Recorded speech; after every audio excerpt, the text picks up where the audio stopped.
प्रिय मित्रों नमस्कार। पितृपक्ष के दिनों में बृहद धर्म पुराणांतर्गत ब्रह्मकृत स्तोत्र प्रस्तुत करते हैं। इस स्तोत्र को श्रवण करने से पितृदोष समाप्त होता है एवं पितरों को मुक्ति प्राप्त होती है। आइए स्तोत्र शुरू करते हैं। पितृस्तोत्रम ब्रह्मोवाच।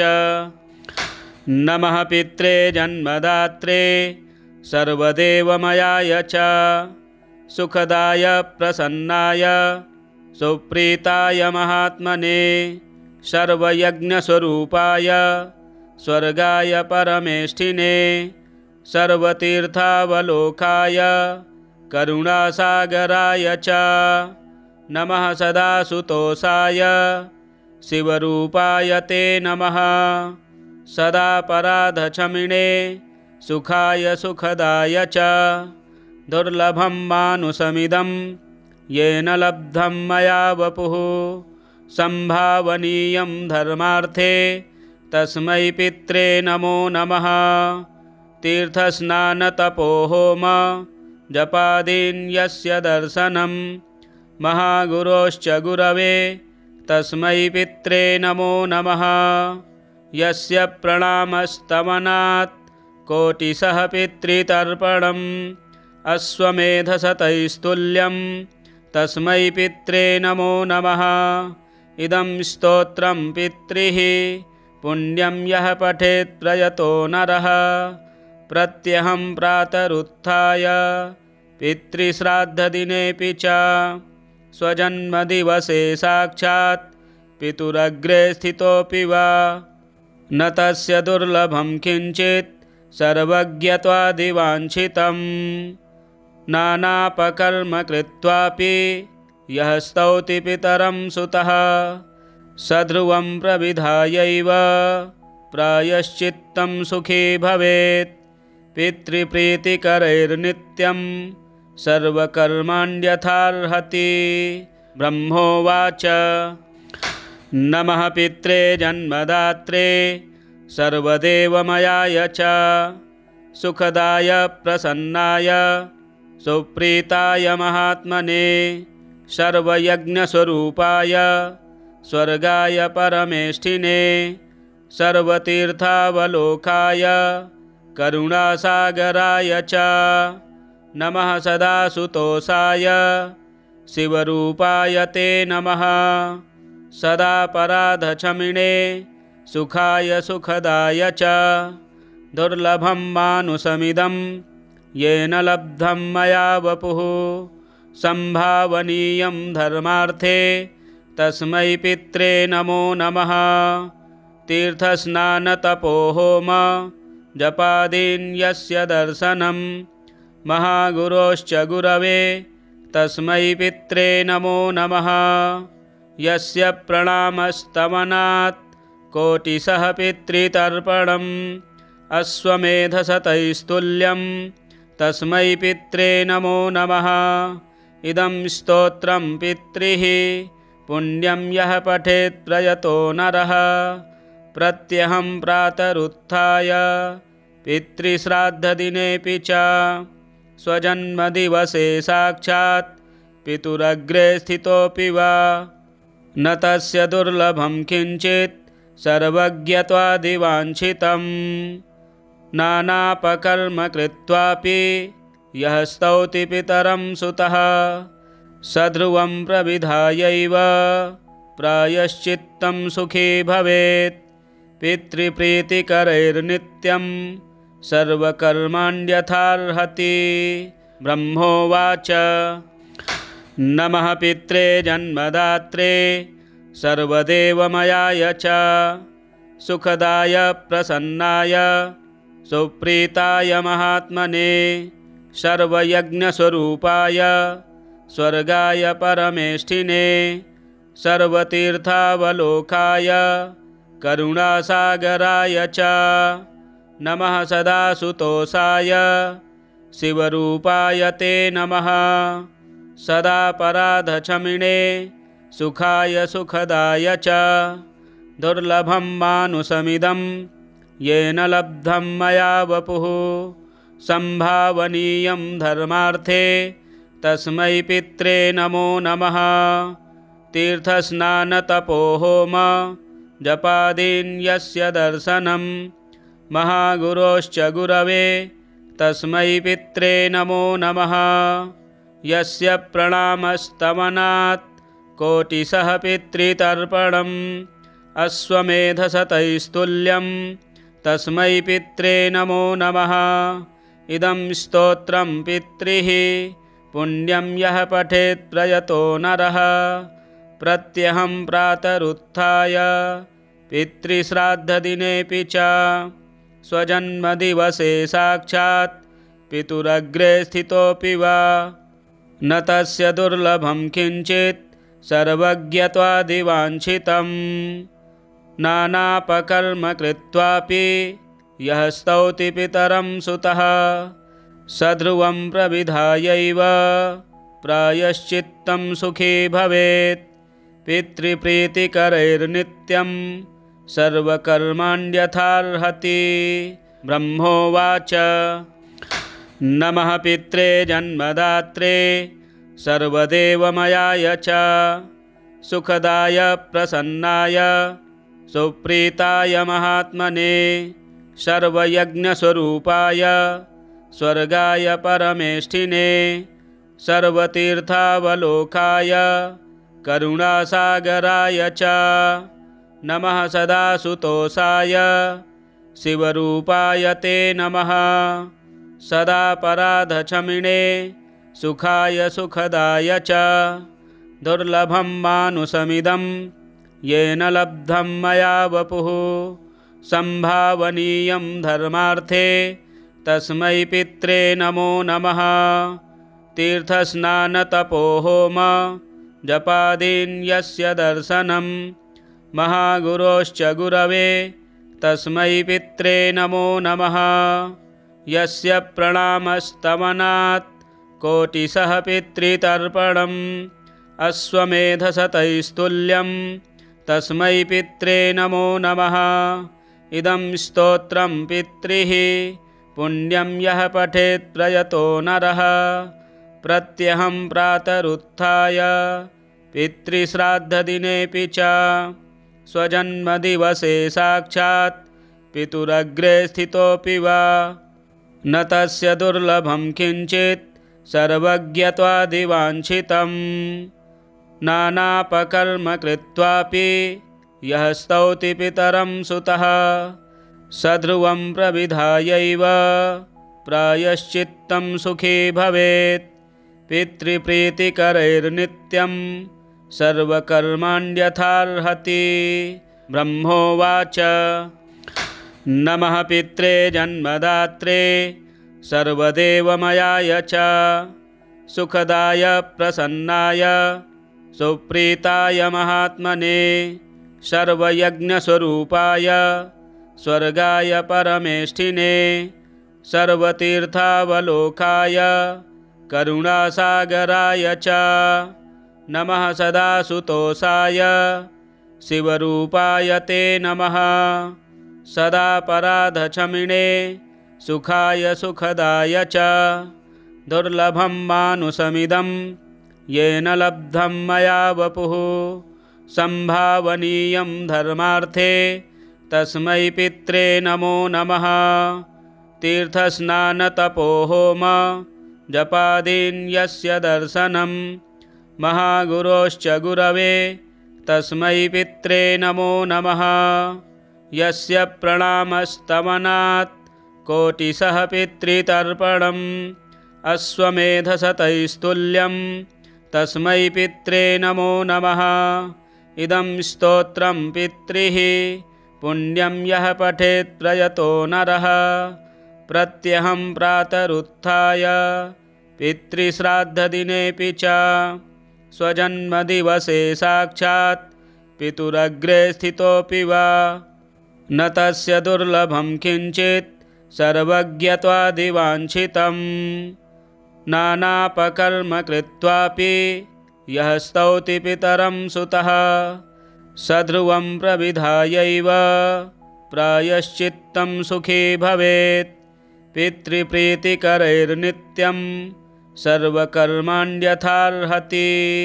ब्रह्मोवाच नमः पित्रे जन्मदात्रे सर्वदेवमयाय च सुखदाय प्रसन्नाय सुप्रीताय महात्मने सर्वयज्ञस्वरूपाय स्वर्गाय परमेष्ठिने सर्वतीर्थावलोकाय करुणासागराय च नमः सदासुतोषाय शिवरूपाय ते नमः सदापराधक्षमिणे सुखाय सुखदाय च दुर्लभं मानुषमिदं येन लब्धं मया वपुः संभावनीयं धर्मार्थे तस्मै पित्रे नमो नमः।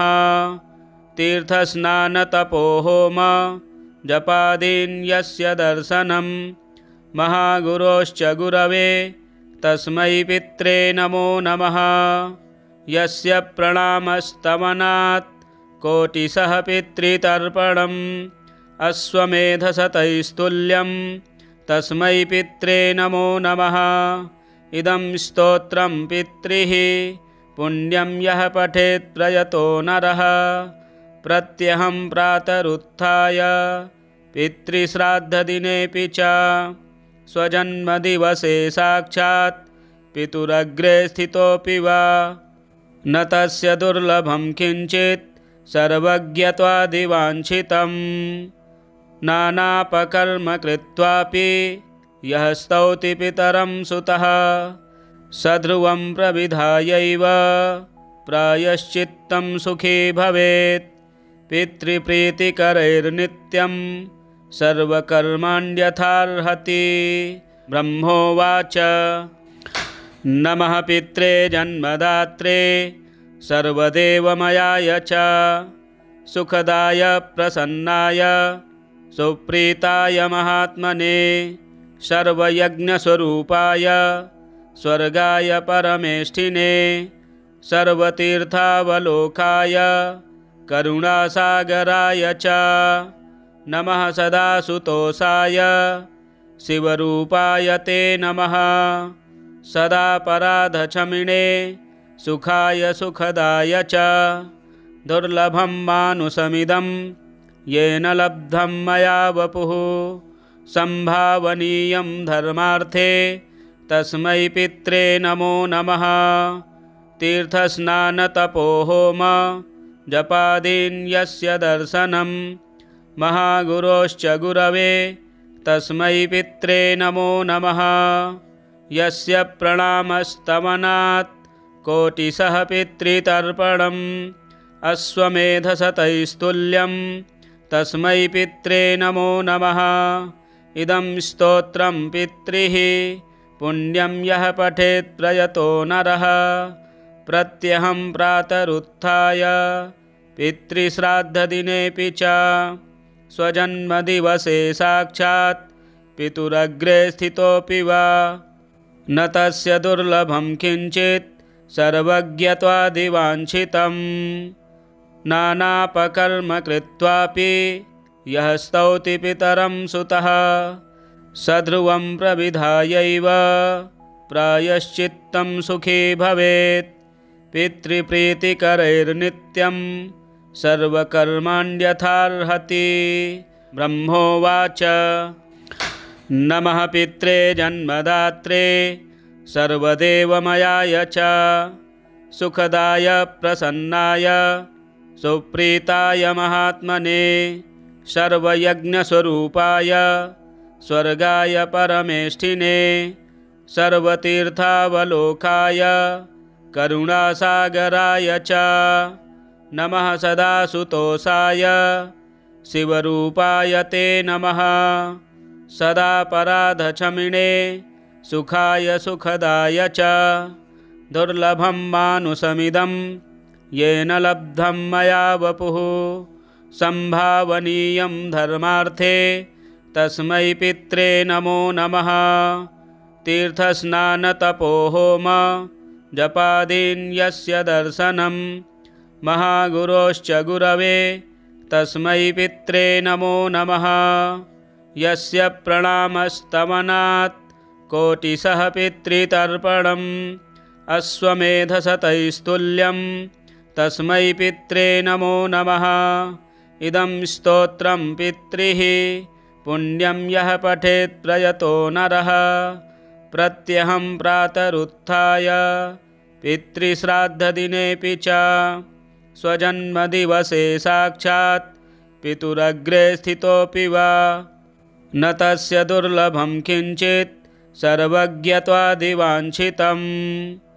नानापकर्म कृत्वापि यः स्तौति पितरं सुतः सध्रुवं प्रविधायैव प्रायश्चित्तं सुखी भवेत्। पितृप्रीतिकरैर्नित्यं सर्वकर्माण्यथार्हति। ब्रह्मोवाच नमः पित्रे जन्मदात्रे सर्वदेवमयाय च सुखदाय प्रसन्नाय सुप्रीताय महात्मने सर्वयज्ञस्वरूपाय स्वर्गाय परमेष्ठिने सर्वतीर्थावलोकाय करुणासागराय च नमः सदासुतोषाय शिवरूपाय ते नमः।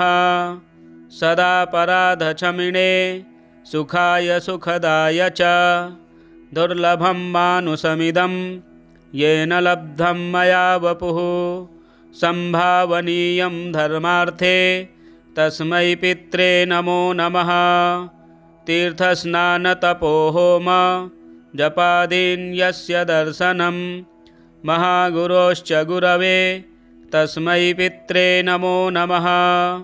यस्य प्रणामस्तवनात् कोटिशः पितृतर्पणम् अश्वमेधशतैस्तुल्यं तस्मै पित्रे नमो नमः। इदं स्तोत्रं पितृः पुण्यं यः पठेत् प्रयतो नरः। प्रत्यहं प्रातरुत्थाय पितृश्राद्धदिनेऽपि च स्वजन्मदिवसे साक्षात् पितुरग्रे स्थितोऽपि वा न तस्य दुर्लभं किञ्चित् सर्वज्ञत्वादिवाञ्छितं। नानापकर्म कृत्वापि यः स्तौति पितरं सुतः सध्रुवं प्रविधायैव प्रायश्चित्तं सुखी भवेत्। पितृप्रीतिकरैर्नित्यं सर्वकर्माण्यथार्हति। ब्रह्मोवाच नमः पित्रे जन्मदात्रे सर्वदेवमयाय च सुखदाय प्रसन्नाय सुप्रीताय महात्मने सर्वयज्ञस्वरूपाय स्वर्गाय परमेष्ठिने सर्वतीर्थावलोकाय करुणासागराय च नमः सदासुतोषाय शिवरूपाय ते नमः। सदा पराधक्षमिणे सुखाय सुखदाय च दुर्लभं मानुषमिदं येन लब्धं मया वपुः संभावनीयं धर्मार्थे तस्मै पित्रे नमो नमः। तीर्थस्नानतपोहोम जपादीन् यस्य दर्शनं महागुरोश्च गुरवे तस्मै पित्रे नमो नमः। यस्य प्रणामस्तवनात् कोटिशः पितृतर्पणम् अश्वमेधशतैस्तुल्यं तस्मै पित्रे नमो नमः। इदं स्तोत्रं पितृः पुण्यं यः पठेत् प्रयतो नरः। प्रत्यहं प्रातरुत्थाय पितृश्राद्धदिनेऽपि च स्वजन्मदिवसे साक्षात् पितुरग्रे स्थितोऽपि वा न तस्य दुर्लभं किञ्चित् सर्वज्ञत्वादिवाञ्छितं। नानापकर्म कृत्वापि यः स्तौति पितरं सुतः सध्रुवं प्रविधायैव प्रायश्चित्तं सुखी भवेत्। पितृप्रीतिकरैर्नित्यं सर्वकर्माण्यथार्हति। ब्रह्मोवाच नमः पित्रे जन्मदात्रे सर्वदेवमयाय च सुखदाय प्रसन्नाय सुप्रीताय महात्मने सर्वयज्ञस्वरूपाय स्वर्गाय परमेष्ठिने सर्वतीर्थावलोकाय करुणासागराय च नमः सदासुतोषाय शिवरूपाय ते नमः सदापराधक्षमिणे सुखाय सुखदाय च दुर्लभं मानुषमिदं येन लब्धं मया वपुः संभावनीयं धर्मार्थे तस्मै पित्रे नमो नमः तीर्थस्नानतपोहोम जपादीन् यस्य दर्शनं महागुरोश्च गुरवे तस्मै पित्रे नमो नमः यस्य प्रणामस्तमनात् कोटिशः पितृतर्पणम् अश्वमेधशतैस्तुल्यं तस्मै पित्रे नमो नमः इदं स्तोत्रं पितृः पुण्यं यः पठेत् प्रयतो नरः प्रत्यहं प्रातरुत्थाय पितृश्राद्धदिनेऽपि च स्वजन्मदिवसे साक्षात् पितुरग्रे स्थितोऽपि वा न तस्य दुर्लभं किञ्चित् सर्वज्ञत्वादिवाञ्छितं नानापकर्म कृत्वापि यः स्तौति पितरं सुतः सध्रुवं प्रविधायैव प्रायश्चित्तं सुखी भवेत् पितृप्रीतिकरैर्नित्यं सर्वकर्माण्यथार्हति ब्रह्मोवाच नमः पित्रे जन्मदात्रे सर्वदेवमयाय च सुखदाय प्रसन्नाय सुप्रीताय महात्मने सर्वयज्ञस्वरूपाय स्वर्गाय परमेष्ठिने सर्वतीर्थावलोकाय करुणासागराय च नमः सदासुतोषाय शिवरूपाय ते नमः सदापराधक्षमिणे सुखाय सुखदाय च दुर्लभं मानुषमिदं येन लब्धं मया वपुः संभावनीयं धर्मार्थे तस्मै पित्रे नमो नमः तीर्थस्नानतपोहोम जपादीन् यस्य दर्शनं महागुरोश्च गुरवे तस्मै पित्रे नमो नमः यस्य प्रणामस्तमनात् कोटिशः पितृतर्पणम् अश्वमेधशतैस्तुल्यं तस्मै पित्रे नमो नमः इदं स्तोत्रं पितृः पुण्यं यः पठेत् प्रयतो नरः प्रत्यहं प्रातरुत्थाय पितृश्राद्धदिनेऽपि च स्वजन्मदिवसे साक्षात् पितुरग्रे स्थितोऽपि वा न तस्य दुर्लभं किञ्चित् सर्वज्ञत्वादिवाञ्छितं नानापकर्म कृत्वापि यः स्तौति पितरं सुतः सध्रुवं प्रविधायैव प्रायश्चित्तं सुखी भवेत् पितृप्रीतिकरैर्नित्यं सर्वकर्माण्यथार्हति ब्रह्मोवाच नमः पित्रे जन्मदात्रे सर्वदेवमयाय च सुखदाय प्रसन्नाय सुप्रीताय महात्मने सर्वयज्ञस्वरूपाय स्वर्गाय परमेष्ठिने सर्वतीर्थावलोकाय करुणासागराय च नमः सदासुतोषाय शिवरूपाय ते नमः सदापराधक्षमिणे सुखाय सुखदाय च दुर्लभं मानुषमिदं येन लब्धं मया वपुः संभावनीयं धर्मार्थे तस्मै पित्रे नमो नमः तीर्थस्नानतपोहोम जपादीन् यस्य दर्शनं महागुरोश्च गुरवे तस्मै पित्रे नमो नमः यस्य प्रणामस्तमनात् कोटिशः पितृतर्पणम् अश्वमेधशतैस्तुल्यं तस्मै पित्रे नमो नमः इदं स्तोत्रं पितृः पुण्यं यः पठेत् प्रयतो नरः प्रत्यहं प्रातरुत्थाय पितृश्राद्धदिनेऽपि च स्वजन्मदिवसे साक्षात् पितुरग्रे स्थितोऽपि वा न तस्य दुर्लभं किञ्चित् सर्वज्ञत्वादिवाञ्छितं नानापकर्म कृत्वापि यः स्तौति पितरं सुतः सध्रुवं प्रविधायैव प्रायश्चित्तं सुखी भवेत् पितृप्रीतिकरैर्नित्यं सर्वकर्माण्यथार्हति। ब्रह्मोवाच नमः पित्रे जन्मदात्रे सर्वदेवमयाय च सुखदाय प्रसन्नाय सुप्रीताय महात्मने सर्वयज्ञस्वरूपाय स्वर्गाय परमेष्ठिने सर्वतीर्थावलोकाय करुणासागराय च नमः सदासुतोषाय शिवरूपाय ते नमः सदा पराधक्षमिणे सुखाय सुखदाय च दुर्लभं मानुषमिदं येन लब्धं मया वपुः संभावनीयं धर्मार्थे तस्मै पित्रे नमो नमः तीर्थस्नानतपोहोम जपादीन् यस्य दर्शनं महागुरोश्च गुरवे तस्मै पित्रे नमो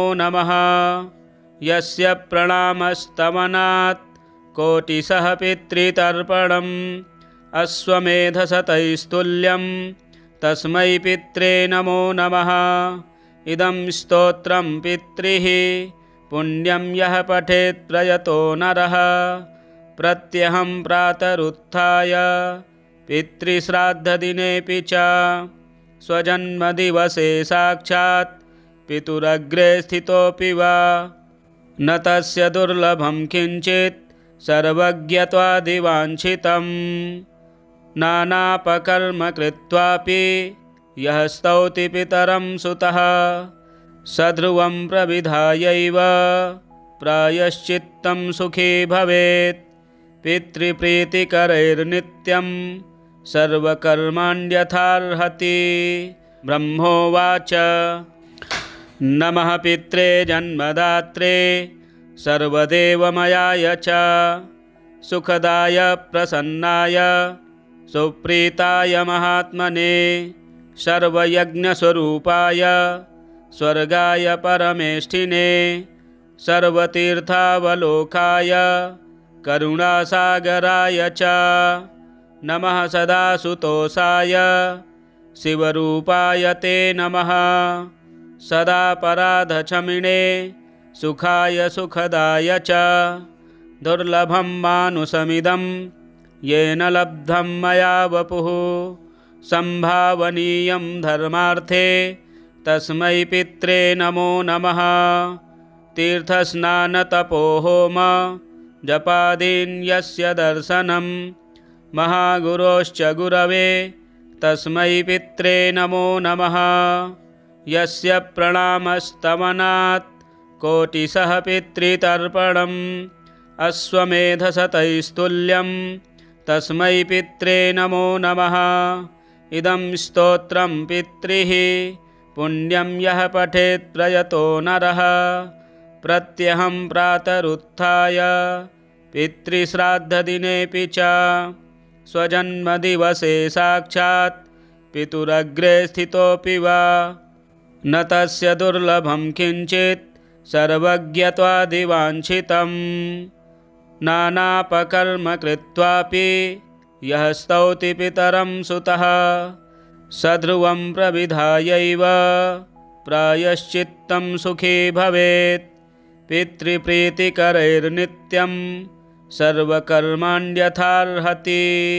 ब्रह्मोवाच नमः पित्रे जन्मदात्रे सर्वदेवमयाय च सुखदाय प्रसन्नाय सुप्रीताय महात्मने सर्वयज्ञस्वरूपाय स्वर्गाय परमेष्ठिने सर्वतीर्थावलोकाय करुणासागराय च नमः सदासुतोषाय शिवरूपाय ते नमः। सदापराधक्षमिणे सुखाय सुखदाय च दुर्लभं मानुषमिदं येन लब्धं मया वपुः। संभावनीयं धर्मार्थे तस्मै पित्रे नमो नमः। तीर्थस्नानतपोहोम जपादीन् यस्य दर्शनं महागुरोश्च गुरवे तस्मै पित्रे नमो नमः। यस्य प्रणामस्तवनात् कोटिशः पितृतर्पणम् अश्वमेधशतैस्तुल्यं तस्मै पित्रे नमो नमः। इदं स्तोत्रं पितृः पुण्यं यः पठेत् प्रयतो नरः। प्रत्यहं प्रातरुत्थाय पितृश्राद्धदिनेऽपि च स्वजन्मदिवसे साक्षात् पितुरग्रे स्थितोऽपि वा न तस्य दुर्लभं किञ्चित् सर्वज्ञत्वादिवाञ्छितं। नानापकर्म कृत्वापि यः स्तौति पितरं सुतः सध्रुवं प्रविधायैव प्रायश्चित्तं सुखी भवेत्। पितृप्रीतिकरैर्नित्यं सर्वकर्माण्यथार्हति। ब्रह्मोवाच नमः पित्रे जन्मदात्रे सर्वदेवमयाय च सुखदाय प्रसन्नाय सुप्रीताय महात्मने सर्वयज्ञस्वरूपाय स्वर्गाय परमेष्ठिने सर्वतीर्थावलोकाय करुणासागराय च नमः। सदासुतोषाय शिवरूपाय ते नमः। सदापराधक्षमिणे सुखाय सुखदाय च दुर्लभं मानुषमिदं येन लब्धं मया वपुः। संभावनीयं धर्मार्थे तस्मै पित्रे नमो नमः।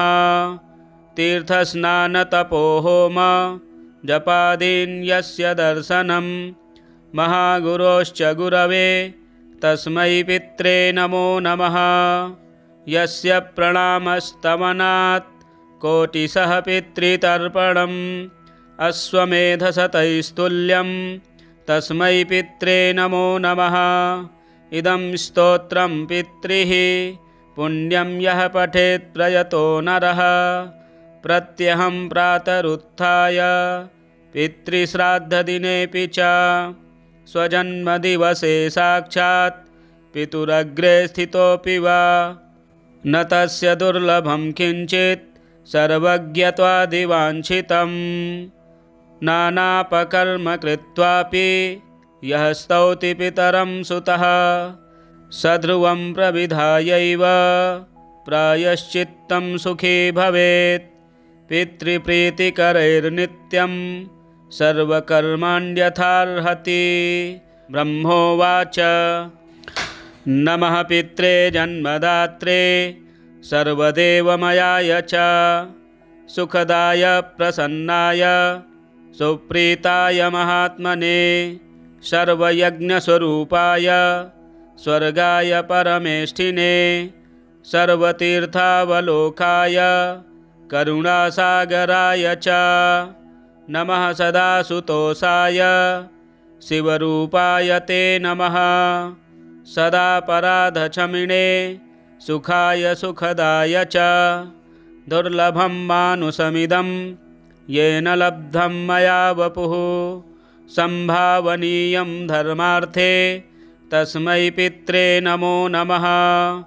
तीर्थस्नानतपोहोम जपादीन् यस्य दर्शनं महागुरोश्च गुरवे तस्मै पित्रे नमो नमः। यस्य प्रणामस्तवनात् कोटिशः पितृतर्पणम् अश्वमेधशतैस्तुल्यं तस्मै पित्रे नमो नमः। इदं स्तोत्रं पितृः पुण्यं यः पठेत् प्रयतो नरः।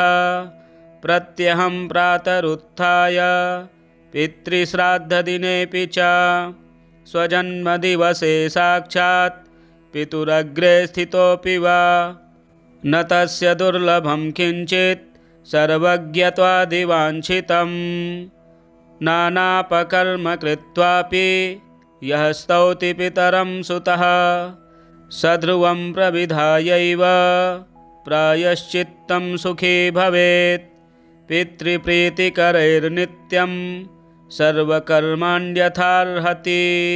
ब्रह्मोवाच नमः पित्रे जन्मदात्रे सर्वदेवमयाय च सुखदाय प्रसन्नाय सुप्रीताय महात्मने सर्वयज्ञस्वरूपाय स्वर्गाय परमेष्ठिने सर्वतीर्थावलोकाय करुणासागराय च नमः सदासुतोषाय शिवरूपाय ते नमः सदापराधक्षमिणे सुखाय सुखदाय च दुर्लभं मानुषमिदं येन लब्धं मया वपुः संभावनीयं धर्मार्थे तस्मै पित्रे नमो नमः तीर्थस्नानतपोहोम जपादीन् यस्य दर्शनं महागुरोश्च गुरवे तस्मै पित्रे नमो नमः यस्य प्रणामस्तवनात् कोटिशः पितृतर्पणम् अश्वमेधशतैस्तुल्यं तस्मै पित्रे नमो नमः इदं स्तोत्रं पितृः पुण्यं यः पठेत् प्रयतो नरः प्रत्यहं प्रातरुत्थाय पितृश्राद्धदिनेऽपि च स्वजन्मदिवसे साक्षात् पितुरग्रे स्थितोऽपि वा न तस्य दुर्लभं किञ्चित् सर्वज्ञत्वादिवाञ्छितं नानापकर्म कृत्वापि यः स्तौति पितरं सुतः सध्रुवं प्रविधायैव प्रायश्चित्तं सुखी भवेत् पितृप्रीतिकरैर्नित्यं सर्वकर्माण्यथार्हति। ब्रह्मोवाच नमः पित्रे जन्मदात्रे सर्वदेवमयाय च सुखदाय प्रसन्नाय सुप्रीताय महात्मने सर्वयज्ञस्वरूपाय स्वर्गाय परमेष्ठिने सर्वतीर्थावलोकाय करुणासागराय च नमः सदासुतोषाय शिवरूपाय ते नमः सदापराधक्षमिणे सुखाय सुखदाय च दुर्लभं मानुषमिदं येन लब्धं मया वपुः संभावनीयं धर्मार्थे तस्मै पित्रे नमो नमः तीर्थस्नानतपोहोम जपादीन् यस्य दर्शनं महागुरोश्च गुरवे तस्मै पित्रे नमो नमः यस्य प्रणामस्तवनात् कोटिशः पितृतर्पणम् अश्वमेधशतैस्तुल्यं तस्मै पित्रे नमो नमः इदं स्तोत्रं पितृः पुण्यं यः पठेत् प्रयतो नरः प्रत्यहं प्रातरुत्थाय पितृश्राद्धदिनेऽपि च स्वजन्मदिवसे साक्षात् पितुरग्रे स्थितोऽपि वा न तस्य दुर्लभं किञ्चित् सर्वज्ञत्वादिवाञ्छितं नानापकर्म कृत्वापि यः स्तौति पितरं सुतः सध्रुवं प्रविधायैव प्रायश्चित्तं सुखी भवेत् पितृप्रीतिकरैर्नित्यं सर्वकर्माण्यथार्हति। ब्रह्मोवाच नमः पित्रे जन्मदात्रे सर्वदेवमयाय च सुखदाय प्रसन्नाय सुप्रीताय महात्मने सर्वयज्ञस्वरूपाय स्वर्गाय परमेष्ठिने सर्वतीर्थावलोकाय करुणासागराय च नमः सदासुतोषाय शिवरूपाय ते नमः सदापराधक्षमिणे सुखाय सुखदाय च दुर्लभं मानुषमिदं येन लब्धं मया वपुः संभावनीयं धर्मार्थे तस्मै पित्रे नमो नमः। तीर्थस्नानतपो होम जपादीन् यस्य दर्शनं महागुरोश्च गुरवे तस्मै पित्रे नमो नमः।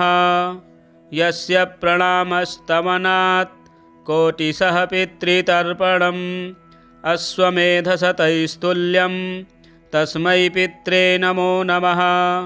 इदं स्तोत्रं पितृः पुण्यं यः पठेत् प्रयतो नरः प्रत्यहं प्रातरुत्थाय पितृश्राद्धदिनेऽपि च स्वजन्मदिवसे साक्षात् पितुरग्रे स्थितोऽपि वा न तस्य दुर्लभं किञ्चित् सर्वज्ञत्वादिवाञ्छितं नानापकर्म कृत्वापि यः स्तौति पितरं सुतः सध्रुवं प्रविधायैव प्रायश्चित्तं सुखी भवेत्। पितृप्रीतिकरैर्नित्यं सर्वकर्माण्यथार्हति। ब्रह्मोवाच नमः पित्रे जन्मदात्रे सर्वदेवमयाय च सुखदाय प्रसन्नाय सुप्रीताय महात्मने सर्वयज्ञस्वरूपाय स्वर्गाय परमेष्ठिने सर्वतीर्थावलोकाय करुणासागराय च नमः सदासुतोषाय शिवरूपाय ते नमः। सदा पराधक्षमिणे सुखाय सुखदाय च दुर्लभं मानुषमिदं येन लब्धं मया वपुः संभावनीयं धर्मार्थे तस्मै पित्रे नमो नमः। तीर्थस्नानतपो होम जपादीन् यस्य दर्शनं महागुरोश्च गुरवे तस्मै पित्रे नमो नमः। यस्य प्रणामस्तवनात् कोटिशः पितृतर्पणम् अश्वमेधशतैस्तुल्यं तस्मै पित्रे नमो नमः। इदं स्तोत्रं पितृः पुण्यं यः पठेत् प्रयतो नरः प्रत्यहं प्रातरुत्थाय पितृश्राद्धदिनेऽपि च स्वजन्मदिवसे साक्षात् पितुरग्रे स्थितोऽपि वा न तस्य दुर्लभं किञ्चित् सर्वज्ञत्वादिवाञ्छितं नानापकर्म कृत्वापि यः स्तौति पितरं सुतः सध्रुवं प्रविधायैव प्रायश्चित्तं सुखी भवेत्। पितृप्रीतिकरैर्नित्यं सर्वकर्माण्यथार्हति। बृहद्धर्मपुराणान्तर्गत ब्रह्मकृत पितृस्तोत्रम संपूर्णम। इस स्तोत्र के 11 पाठ श्रवण करने से पितृदेवता प्रसन्न होकर सभी प्रकार की कामनाओं को पूर्ण करते हैं। आप पाठ अवश्य श्रवण करें। यदि हमारे चैनल में नए हैं तो चैनल को सब्सक्राइब करें, वीडियो शेयर करें, लाइक करें। हर हर महादेव।